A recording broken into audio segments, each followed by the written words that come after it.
So now it's 4:30 on Tuesday, the 10th of March, 4:30 a.m. I'm continuing with I think it's part 3 or 4 of how they do it, okay? So now, you've been in the system for 5 years, you go for your tribunal, the judge, the panel, who are all involved, yeah? Because even while you're there, they're still scanning you. You think you got the body, you got loads of money, stop scanning him. They're still bloody scanning you. It doesn't make no sense. So yeah, so you 5 years, you go to a tribunal, you have to sit there for almost sometimes 4 hours, 4 hours, while they all tell a bunch of lies and talk a pack of shit. They know there's nothing wrong with you. They know for 5 years you've been taking the piss out of. They've got loads of money, loads of stuff. Instead of just making an hour and you can go 3 hours, yeah, or 4 hours, depending on how long you've been and what your case is, yeah. There's people in Broadmoor high security prison who got scanned to commit murders. The real owners of bodies are dead. They still kept that person for 10, 15 years in a maximum security prison, which is 10 times worse than anything I went through when it comes to rules, and then they let him out. Why?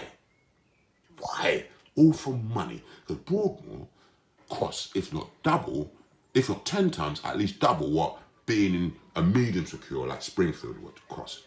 They're getting big money there. That's why I've got all this big site, massive security. Like you're going to see aliens. It's like aliens being secluded from society because they're dangerous. All this security. They don't need that. There's nothing wrong with the people. People are wicked. The doctors can claim over 100 grand from the government.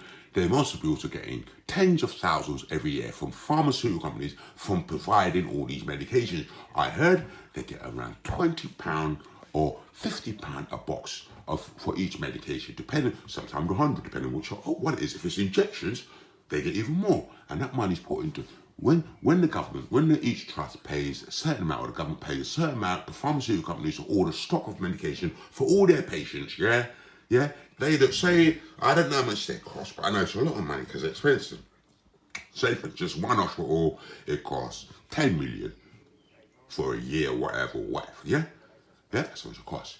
The pharmaceutical companies, it costs them a fraction of that. So say it just costs 10 million, say it costs them 1 million. Don't ever cost that much, it costs pennies. They charge you hundreds of pounds. They're making all that money. So they can afford to take some of that. Do you think they're not giving the doctors thousands each one? They're giving tens of thousands, £50, £100 per box. That's siphoned up into private accounts. The doctors get kickbacks. Secret organisations, dodgy company, dodgy organisation, where the mental health advisory panel, where this, this, and it's just siphoned through the doctor's account. That's why they like to put people on medication, big medication, for a long time so they get loads of money. They're all criminals. So I hope after this you realise when a doctor, any professional says, well, I'm giving my opinion, and they write a stupid letter or stupid report, you need to check it. Because this is what happened when you have complete and utter trust in someone. You don't scrutinise anything they do, even if it seems suspicious. You say, well, they're a doctor, they're a judge, they were given too much power. They're criminals. They've got the mind of children. I'll tell you more later. Too much power. That's why they could pull this off. No one could stop them. No one.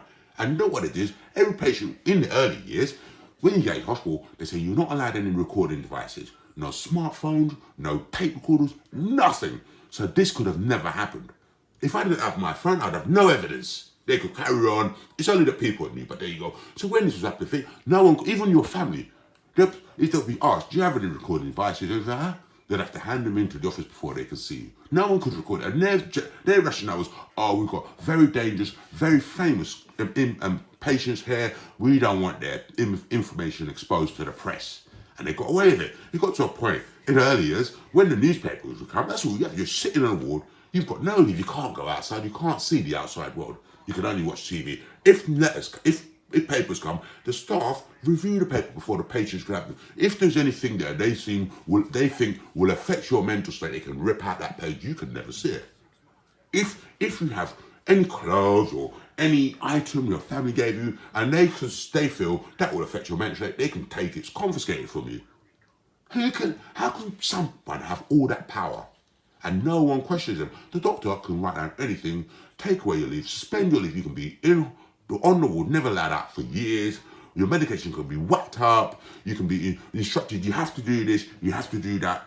If you're on oral medication, if you refuse, they'll say, okay, we'll get you a SOAD, a second opinion doctor. He'll come down. I've had many of them because I said, get me off this injection, get me off this, it's messing up my body, I can't ejaculate. They'll come do the same sort of report. So how long you've been on medication? You're saying you're getting all these thoughts and images in your head. They ask you a bag of questions, they write a report, it always agrees with your doctor. He says, well, the SOAD said you should be on this medication regime, so you're staying on it. There's nothing you can do, there's nothing you're supposed to do, you have to take it. You have to take it. And if you refuse to take the tablets, the staff, male staff and female staff, can restrain you, hold you to the ground.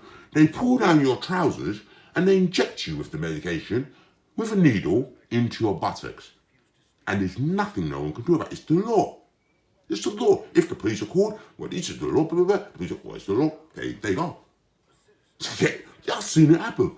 People, they have a bad day. They don't want to take the medication. They're forced around. The alarm goes off. They inject it. Everyone's fucking laughing and happy. How's that right?